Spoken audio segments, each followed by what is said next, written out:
एई बेसन तरकारी रेसिपीटी आपण थरे ट्राए कला परे घरे निश्चिंत आउ थरे बनैबाकू निहाती इच्छा करिवे। सो बेसन तरकारी गोटे एमती जिनस जोटा कि रुटी भात पूरी परोटा सबुथिरे आमे खाई परिया।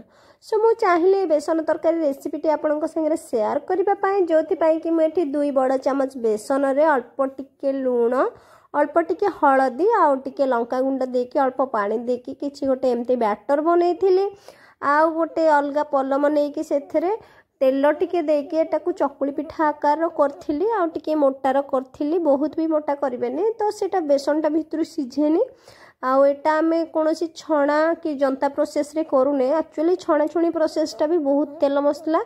सो सेति मु चाहिले जे आपनको संगे टिके हेल्दी वे रे एटाकू शेयर करबाकू नहले आपण छणा जंता वाला प्रोसेस भी बहुत अच्छी आपण करि परिबे। सो एटी मु पलम रे भाजी की एटाकू गोटे पिठा भळा करके किछि एम्ति सेफ रे काटि नेथिली ठंडा करके।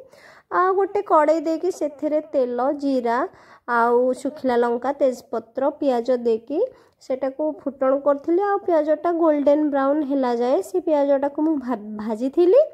आउ एठी प्याज एठी मोर गोल्डन ब्राउन हो जाए तापर मु गोटे टमाटो काटिकी रखिली से टमाटो को एथरा ऐड करूची।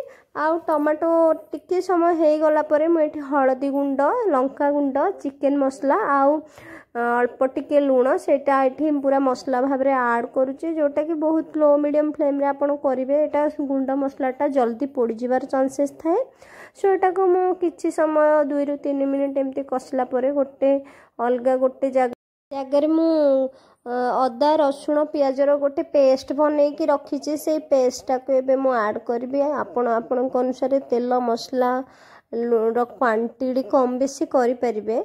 सो एठी मु मसलाटा को 5 रु 7 मिनिट लो मीडियम फ्लेम रे कसीची घोड़न लगे कि घोड़न दबा द्वारा निहाती भाव रे फ्लेवरटा मसला भितरे ही रहिबा। टेस्टटा बहुत बढ़िया लगे gravy row.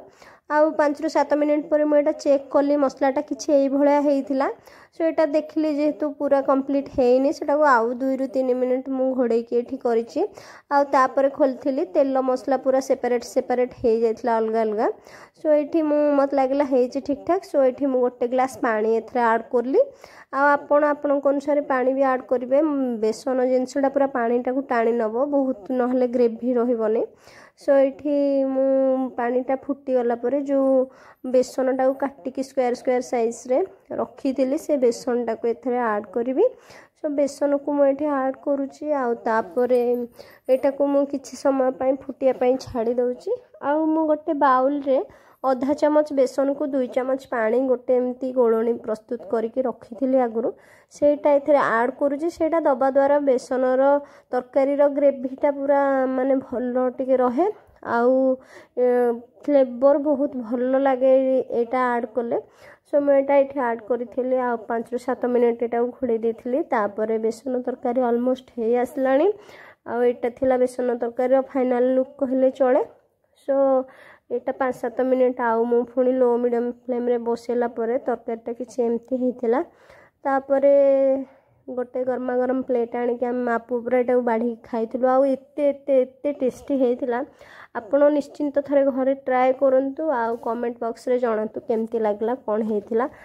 Thank you so much मो वीडियो को आपण मैंने एतिकी भल पाइबा दउचंती। मु एक्चुअली गोटे नुआ क्रिएटर। सो मो वीडियो को आपण मैंने देखुचंती पसंद करूचंती। जदि कोठी किछि भूल भाल भी होछि आपण कमेंट बॉक्स रे जणांतु मु निहाती सेटा को सुधारिया को चेष्टा करिवि। आ एठा थिला तरकारी फाइनल लुक केमती कोन लागला वीडियो निश्चिंत जणांतु।